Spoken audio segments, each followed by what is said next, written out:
Mi chiamo Mori Pierluigi, sono ex collaudatore della Lamborghini Automobili dal 1974 al 1978, finché non mi sono licenziato io, ma presente in Lamborghini dal 1969. Ho lavorato per circa 4 anni, forse poco più, nel reparto collaudo vetture, quindi addetto alla messa a punto della macchina che scendeva dalla catena di montaggio. Quando se ne sono andati 2 collaudatori, diciamo così, Claudio Zampolli e quell'altro è stato Gianni Soggiu, io e Valentino Balboni abbiamo fatto la domanda. Sono state accettate queste nostre domande e abbiamo cominciato con Bob Wallace a fare il percorso del collaudo. Era un percorso molto bello, piacevole, ai primi tempi era anche lodevole perché quando andavi in giro con le macchine la gente guardava e ti sentivi molto preso da questa cosa, però c'era anche da considerare il fatto che queste macchine comunque girano per la strada e la gente deve essere un po' sicura di avere una macchina che funzioni discretamente, quindi dovevi anche comunque fare il tuo lavoro in maniera onesta. Il nostro comunque referente è sempre stato Bob, perché finché c'è stato era lui che era il numero 1 del reparto collaudo, si divideva in reparto esperienza, qualche volta andava in assistenza oppure era anche lì da noi a fare qualche prova per vedere comunque come andavano le macchine in senso generale. La prima macchina che ho guidato, però ho guidato insieme a Bob Wallace, è stata una Airama che aveva un'inesperienza con l'impianto Air Pollution, cioè le prime cose che facevano per rendere la macchina meno inquinante per gli Stati Uniti. Sia io che Valentino abbiamo fatto il primo percorso su questa macchina. Le altre macchine, quelle che allora erano in produzione, Espada e Yarama.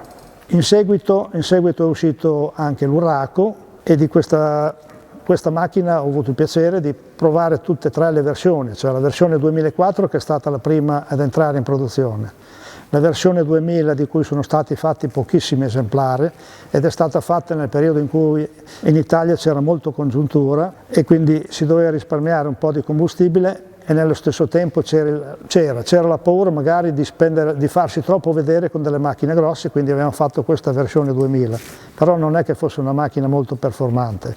Poi fu fatta la versione 3000. La versione 3000 era una gran bella macchina, motore a 6 cilindri, doppi alberi a cam in testa, un motore molto, molto lineare, anche performante. E questa meccanica del motore 3000 è stata usata anche sulla vettura Silhouette, che era uno Spider 2 posti secchi, molto bella, piacevolissima da guidare perché sembrava un go-kart. Era divertente proprio andare per la strada e guidarla, impostare le curve, ti sentivi tranquillo e sicuro. Poi è nato anche il Countach, il primo Countach a ruote strette. Quello invece era un po', non dico pericoloso, perché se tu non vuoi andare forte stai leggero col piede, quindi non c'è problema, però non era proprio una macchina simpatica e bella da guidare. Diventava, a una certa velocità, diventava anche molto leggera e in base alla strada si era più o meno sconnessa anche un po' instabile. Esperienza anche personale perché io con una di quelle macchine su un bel rettilineo la cui strada mi sembrava abbastanza bella, a 270 orari che mi segnava il contachilometri, mi sono trovato tutto a sinistra senza aver mosso il volante. Lì, come devo dire, in parole molto semplici, non mi sono sporcati i pantaloni, ma quasi. E allora lì ho imparato che la macchina dovevo trattarla in maniera molto più dolce e comunque facendo comunque il mio lavoro lo stesso, cioè rodare i freni, provare il cambio se funzionavano le marce bene, che non fossero rumorosi, il differenziale anche lui che non fosse rumoroso, il motore che fosse a posto come accensione, la strumentazione che comunque funzionasse tutta bene perché come collaudatore dovevo osservare tutta la macchina come era. Strumenti a livello benzina, se non funzionavano gli sfiati quando si rientrava in riparto se ne accorgeva perché si stringeva il serbatoio, perché la pompa succhiava la benzina ma il serbatoio... Cioè, era una serie di operazioni che per le macchine di serie servivano, erano molto utili e dovevi comunque prestare attenzione. C'erano dei riferimenti provando le macchine come macchine e vetture italiane oppure macchine e vetture con la guida a destra e quindi con una strumentazione, il contachilometri che diventava contamiglia, quindi avevamo i nostri riferimenti per capire se gli strumenti comunque funzionavano in maniera corretta o meno. Dovevamo, quando la prendevamo giù dalla catena di montaggio, dovevamo controllare la pressione di gomme, il livello dell'olio, andare a fare rifornimento, mettere la targa a prova e poi pian piano si usciva. Primi chilometri li facevi un po' d'agio, poi provavi un po', quando il motore era caldo, fare una tiratina anche con le marce basse per vedere che arrivasse a prendere tutti i giri, che anche lì avevamo i nostri riferimenti, e facevi dalla strada per rodare un po' tutto l'insieme della macchina e cercare di capire anche quali erano le problematiche. Le macchine tipo Yarama e Spada potevano avere vibrazioni sull'albero di trasmissione, che anche lì era un passaggio critico circa 120 km/h. Ad esempio se sentivano vibrazioni sui pneumatici che hanno un passaggio critico intorno a 105 km/h, cose che comunque si assimilano provando la macchina e prestando attenzione a quello che ti dice la macchina in senso di rumori, vibrazioni o tutto il resto. Era il mio lavoro, lo facevo molto correttamente, spero.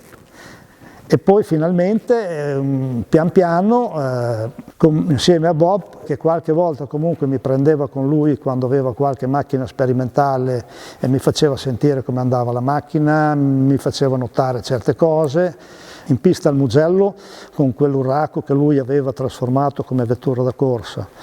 La provò lui, poi mi fece fare anche un paio di giri a me. È stata una grossissima soddisfazione perché girare in pista è stato molto bello. Però, siccome di vetture da corsa non è che io avessi molta esperienza, girare con una vettura con pneumatici slick è capitato il momento che mi sono girato. Sono rientrato e poi ho detto per oggi io basta. Pian piano, facendo il mio lavoro onestamente, di questo sono molto orgoglioso, sono riuscito a entrare anche nel reparto esperienza e avere in mano dei modelli sperimentali. Tipo la BMW, abbiamo fatto alcuni anni nel 1976, adesso i mesi per cui abbiamo avuto, o 77, che abbiamo avuto in reparto questi modelli che erano 6 o 7, che però anche lì Bob si era già licenziato e era subentrato un altro collaudatore che gli era stato affidato il reparto esperienze, si chiama Stanislaus Terzel, brava persona, ex corridore, e con lui spesso e volentieri siamo andati via anche insieme, siamo andati con queste serie di macchine insieme in pista a Misano, una volta siamo andati anche a Varano de Melegari, con lui con una macchina siamo andati una volta, però noi lì non abbiamo partecipato perché comunque la Pirelli aveva i suoi collaudatori, a Vizzola sul Ticino dove la Pirelli c'ha il campo sperimentale, che anche lì è stata una bellissima esperienza perché veramente vedi quello che la Pirelli fa con dei pneumatici, come li sa prendere il pneumatico giusto per quel tipo di vettura. La BMW è la serie M1, quella che poi è stata preparata per le corse nel 1978, credo, in concomitanza dei Gran Premi di Formula 1, faceva la serie Procar. E veniva questa gara con queste BMW, veniva fatta la mattina con 6 piloti ufficiali da Formula 1 e 6 gentleman driver. Macchina favolosa da guidare, molto bella. I nostri prototipi BMW montavano dei motori da corsa, però noi ce li dava la BMW fermati a 6.500 giri, credo. Non oltre, perché altrimenti facendoli salire a 9.000 giri era una macchina da 300 km/h circa. Noi con i motori fermati così arrivavamo intorno ai 260, forse neanche. Comunque era una macchina fantastica, piacevole da guidare, te la sentivi in mano. Era piacevole perché quando una vettura ci sali e te la senti in mano è anche divertente guidarla la macchina. Altrimenti fai fatica, vai a cercare che cos'è che non ti senti, che non vedi, che ti mette un po' a disagio sostanzialmente. E penso che sia così per tutte le vetture su cui una persona sale, indipendentemente se è una vettura grossa oppure anche un'utilitaria. Se non te la senti, non te la senti, non la guidi volentieri. I limiti di velocità allora, quando lo facevamo noi, esistevano già, però esistevano ma nessuno li rispettava. il passaggio della Lamborghini quando ero in trattativa per essere venduto alla Fiat, che io ho portato un avvocato, che l'ho caricato al casello dell'autostrada Modena, l'ho portato in centro a Torino, dove la Fiat ha due grossi palazzi che sono il centro dirigenziale di tutte le aziende Fiat, in circa 1 ora e 40 minuti. Lì il piede era a fondo dell'acceleratore, con un Airama, quella rossa, che era una macchina che aveva un'inesperienza.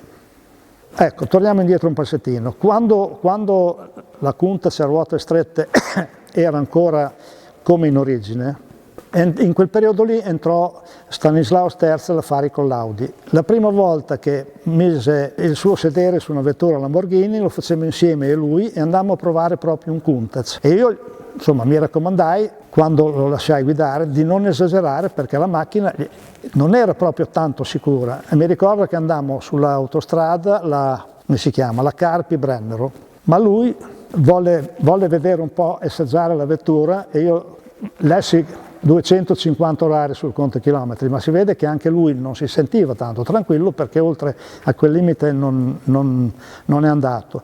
Non so se è stato perché già comunque in Lamborghini avevano intenzione di migliorarla questa vettura, oppure perché insieme abbiamo dato dei responsi che non erano proprio molto belli per quel tipo di vetture, che cominciarono a studiare la versione S, che è quella a ruote più larghe della Countach.